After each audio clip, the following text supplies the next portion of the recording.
तर या दोन्ही बातम्यांवर आपली नजर असेल। वळूयात पुढल्या बातम्यांकडे। अवघ्या देशाचं लक्ष लागून राहिलेल्या रामलल्लाच्या प्राणप्रतिष्ठेचा विधी अखेर पार पडला। अयोध्येमधील भव्य मंदिरामध्ये शुभ मुहूर्तावर रामलल्ला विराजमान झाले। 84 सेकंदांच्या शुभ मुहूर्तावर रामलल्लांच्या प्राणप्रतिष्ठेचा विधी पार पडला। त्याचवेळी रामलल्लांचं मनमोहक रूपही समोर आलेलं आहे। बालस्वरूपातील या मूर्तीला सोन्याच्या आभूषणांनी सजवण्यात आले आणि त्यामुळे ही मूर्ती अधिकच मनमोहक दिसते। तर शरयू तीरावरची ही दृश्य आपण पाहतो। अयोध्येमध्ये प्रभू श्रीरामांच्या मूर्तीची प्राणप्रतिष्ठा झाल्यानंतर आज अयोध्यावासियांसाठी खऱ्या अर्थानं ही दिवाळी आहे। लक्ष लक्ष दिव्यांनी अयोध्या नगरी अशी उजळून निघाली आहे। हा तर शरयूचा काठ नेहमीच विहंगम दृश्य या ठिकाणी पाहायला मिळत आहेत। मात्र आजची दृश्य काही वेगळी आहेत। अयोध्यावासियांच्या आनंदाला पारावार उरलेला नाही। शरयू तीरावर अशा प्रकारे लक्ष लक्ष दिव्यांनी हा संपूर्ण परिसर हा उजळून निघालेला आहे। कुठे श्रीरामांची प्रतिकृती या ठिकाणी साकारण्यात आली आहे, कुठे श्रीरामांचं धनुष्यबाण या ठिकाणी दिव्यांनी साकारण्यात आलंय।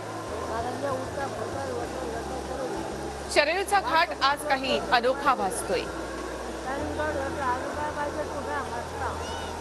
तर शरयू तीरी आपले प्रतिनिधी गिरीश गायकवाड उपस्थित आहेत। गिरीश, शरयूचा काठ आपण आज सकाळी पाहिला तो वेगळा आणि आता लक्ष लक्ष दिव्यांनी उजळून निघालेला हा घाट आपण पाहतोय।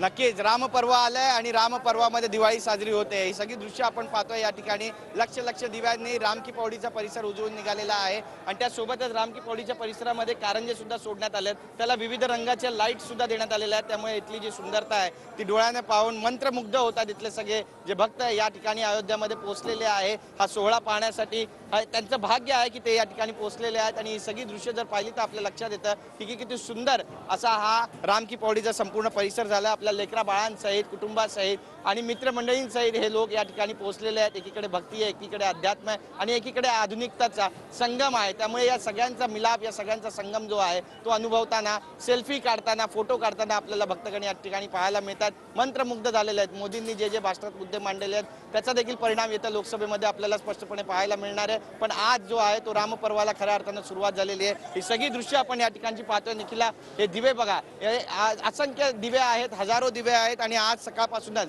हे दिवे या ठिकाणी लावण्यात आले। अनेक सेवाभावी संस्था, शाळेचे विद्यार्थी, त्यांचे पालक या ठिकाणी आले होते आणि त्यांनी हे सगळं काम जे आहे ते आता लयास नेलेलं आहे। सर्व धर्म, सर्व नीती आणि सर्व आदर्शाचे परम आधार राजाधिराज, मर्यादा पुरुषोत्तम, क्षत्रिय पुरोधा, महाराज दशरथचे प्रिय पुत्र आणि कौशल्यानंदन, शाश्वत सत्य विक्रम, त्रिलोक रक्षक, सर्वभूतात्म, सर्वभूत स्वरूपम, वेदात्म राजा राम हे आज राम मंदिरात प्राणप्रतिष्ठित झालेत आणि त्याचा हा आनंद आहे, त्याचा हा गर्व आहे आणि त्याचा हा उत्साह या ठिकाणी स्पष्टपणे साजरा करताना आपल्याला हे लोक पाहायला मिळतात। अयोध्या नगरी सजलेली आहे। इतरत्र रात्र झाली आहे पण आज खऱ्या अर्थानं या ठिकाणी दिवाळी साजरी होते। असंख्य दिवे लुकलुकू लागलेत, असंख्य दिवे पेटतायत आणि खऱ्या अर्थानं दिवाळी जी आहे ती अयोध्येमध्ये आज साजरी होते। नक्कीच गिरीश, आणि तुझ्या मागेही आम्ही ही दृश्य या ठिकाणी पाहतोय। शरयू तीरी कसं या ठिकाणी सुंदर असं दृश्य, विलोभनीय असं दृश्य आपल्याला पाहायला मिळतंय। त्याचबरोबर सुंदरशी कारंजी या ठिकाणी आणि शरयूच्या तीरावर, घाटावर या ठिकाणी लक्ष लक्ष दिव्यांनी उजळलेला हा परिसर। कुठे श्रीरामांची प्रतिकृती या ठिकाणी काढण्यात आली आहे, धनुष्यबाणाची प्रतिकृती दिव्यांच्या रूपाने या ठिकाणी साकारण्यात आली आहे, तर कुठे शुभ असं प्रतीक म्हणून मानलं जाणारं स्वस्तिक या ठिकाणी साकारण्यात आलेलं आहे। शरयू तीरावरचा हा दीपोत्सव आणि शरयू तीरावरच्या या कारंजांनी तर आणखी ही शोभा वाढवलेली आहे।